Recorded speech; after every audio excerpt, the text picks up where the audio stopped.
जोहार नमस्कार। खबरें जो रहती हैं चर्चा में, खबरें जिस पर बातें होती रहती हैं, कुछ नवीनतम ताजा खास खबरों में से कुछ खबरों पर आइए नजर डालते हैं। जोहार दर्शकों, प्रस्तुत है झारखंड और देश दुनिया की बड़ी खबरें। पहली बात झारखंड की। रांची के डोरंडा में रह रहे 3 पाकिस्तानी नागरिक बच्चों को उनकी भारतीय मां के साथ दिल्ली भेजा गया, क्योंकि केंद्र सरकार ने पहलगाम हमले के बाद सभी पाकिस्तानी नागरिकों को भारत छोड़ने का आदेश दिया है। झारखंड पुलिस ने इन बच्चों को राजधानी ट्रेन से रविवार को दिल्ली रवाना किया और उनके पाकिस्तान भेजने का निर्णय गृह मंत्रालय के निर्देश पर होगा। बच्चों के पिता द्वारा सीमा पर उन्हें लेने की व्यवस्था के लिए झारखंड पुलिस ने गृह मंत्रालय को स्थिति की रिपोर्ट भेजी है। गिरिडीह के तीसरी अंचल मुख्यालय में रजिस्ट्रार 2 की सत्यापित कॉपी की मांग को लेकर किसान जनता पार्टी के धरनारत कार्यकर्ताओं ने अंचल कार्यालय में पथराव, तोड़फोड़ और अंचल अधिकारी सीओ की गाड़ी को जलाने की कोशिश की। कार्यकर्ताओं ने सीओ को बंधक बनाया, जिसे छुड़ाने पहुंची पुलिस पर भी पथराव किया गया और हालात नियंत्रित करने के लिए पुलिस को लाठीचार्ज करना पड़ा। इस बवाल में सीओ दफ्तर की कई गाड़ियों में तोड़फोड़ हुई और अवधेश सिंह सहित कई लोग व पुलिसकर्मी घायल हो गए। तीसरी थाना पुलिस ने मामले को शांत करने और सीओ को मुक्त कराने का प्रयास किया, लेकिन कार्यकर्ताओं की हिंसक कार्रवाई के कारण स्थिति बिगड़ गई। वरीय अधिकारी ने दिए जांच के आदेश। डुमरी विधायक जयराम महतो ने की शादी, सोशल मीडिया एक्स पर डाली शादी की तस्वीर। झारखंड के मुख्यमंत्री हेमंत सोरेन 19 से 27 अप्रैल तक स्वीडन और स्पेन की यात्रा के बाद आज मंगलवार सुबह दिल्ली लौटेंगे और संभवतः बुधवार को रांची पहुंचेंगे।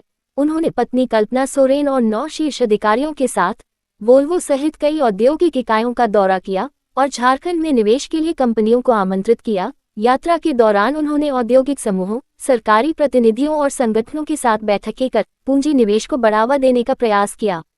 सरायकेला के झिमडी गांव में एक युवती की कथित धर्म परिवर्तन और निकाह के मामले ने तनाव और हिंसा को जन्म दिया, जिसके बाद प्रशासन को धारा 163 लागू करनी पड़ी। युवती ने शपथ पत्र देकर इस्लाम अपनाने और निकाह की पुष्टि की, लेकिन प्रक्रिया की गति और उसकी उम्र को लेकर सवाल उठे, जिसके चलते आरोपी मोहम्मद तस्लीम को गिरफ्तार किया गया। भाजपा नेता बाबूलाल मरांडी ने इस मामले की गंभीरता पर जोर देते हुए पुलिस और मुख्यमंत्री से त्वरित जांच और कठोर कार्रवाई की मांग की है। सरायकेला खरसावां जिले के ग्रामीण विकास विशेष प्रमंडल के बड़ा बाबू खेत्र मोहन महतो को एंटी करप्शन ब्यूरो ने 10,000 रुपये रिश्वत लेते रंगे हाथ गिरफ्तार किया। रिश्वत की मांग राहुल कुमार महतो से की गई थी, जो अपने पिता की मृत्यु के बाद बीमा राशि प्राप्त करने के लिए विभाग से संपर्क में थे। ये घटना सरकारी दफ्तरों में व्याप्त भ्रष्टाचार को उजागर करती है और आरोपी को पूछताछ के बाद न्यायिक हिरासत में भेजने की तैयारी है। बोकारो में 22 वर्षीय महिला नक्सली सुनीता मुर्मू ने लुकू पहाड़ मुठभेड़ के बाद एसपी आवास पहुंचकर आत्मसमर्पण कर दिया। झारखंड सरकार की पुनर्वास नीति और पुलिस की सख्ती से प्रभावित होकर उसने भाकपा माओवादी पार्टी छोड़ने का फैसला किया, जहां वह 2017 से जबरन शामिल थी।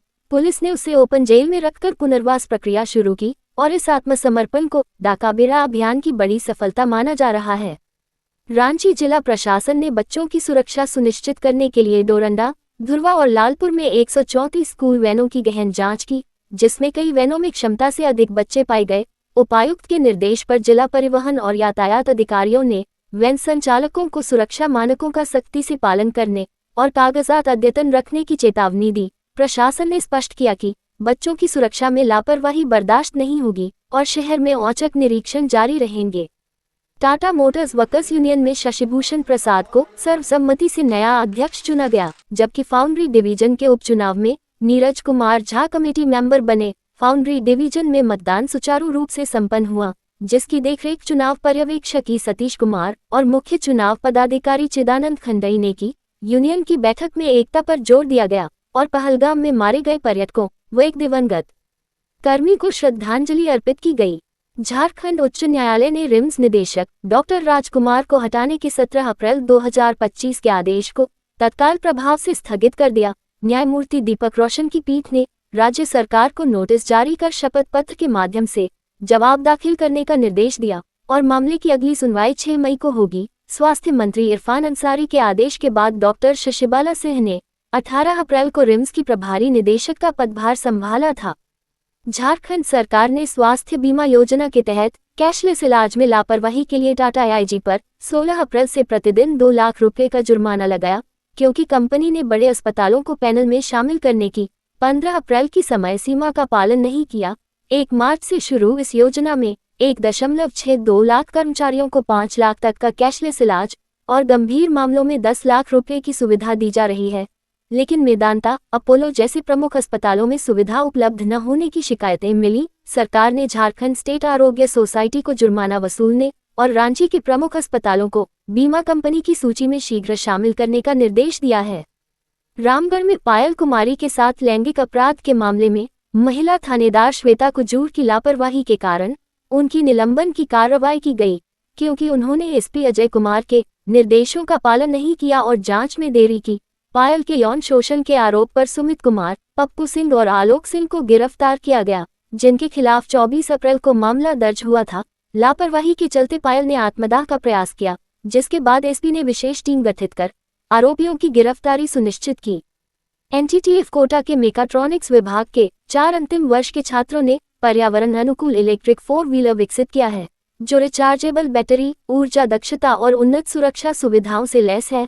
संस्थान के प्राचार्य प्रीता जॉन, मार्गदर्शक ज्योति कुमारी ठाकुर एवं अन्य फैकल्टी के समर्थन से बनी ये परियोजना टिकाऊ परिवहन को बढ़ावा देने और कार्बन उत्सर्जन कम करने के लक्ष्य से प्रेरित है।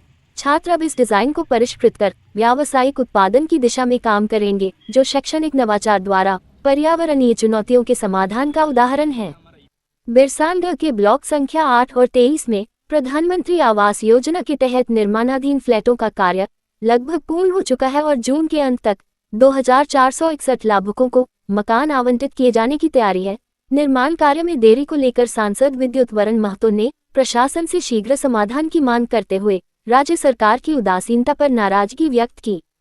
अब खबरें देश और दुनिया की। पहलगाम आतंकी हमले के बाद प्रधानमंत्री मोदी और सरकार पर सवाल उठाने वाली लोकगायिका नेहा सिंह राठौर के खिलाफ लखनऊ में विभिन्न धाराओं के तहत केस दर्ज किया गया। नेहा ने एफआईआर के बावजूद एक और वीडियो पोस्ट कर सरकार से सवाल पूछने का अपना अधिकार दोहराया और आतंकियों के खिलाफ कार्रवाई की चुनौती दी। इस मामले ने सोशल मीडिया पर हलचल मचा दी, जहां कुछ लोग उनके समर्थन में हैं, तो कुछ उनकी आलोचना को आपत्तिजनक मानते हैं।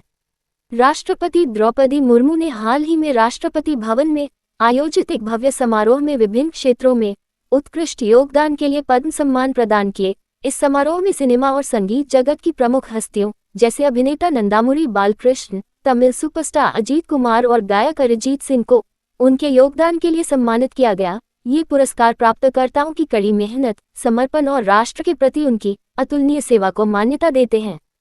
छत्तीसगढ़ के बीजापुर जिले में चल रहे देश के सबसे बड़े नक्सल ऑपरेशन में सुरक्षा बलों ने नक्सलियों द्वारा बियर की बोतल में छिपाकर प्लांट किए गए बम को सफलतापूर्वक डिफ्यूज कर एक बड़ी घटना को रोका। वायरल वीडियो में जवान सावधानी और बहादुरी से जमीन में दबे इस खतरनाक बम को बरामद करते दिखाई दे रहे हैं, जो कथित तौर पर खूंखार नक्सली हिरमा की बटालियन द्वारा बिछाया गया था। ये ऑपरेशन, जिसमें 10,000 से अधिक जवान शामिल हैं, घने जंगलों में चल रहा है। हालांकि वीडियो की आधिकारिक पुष्टि अभी बाकी है।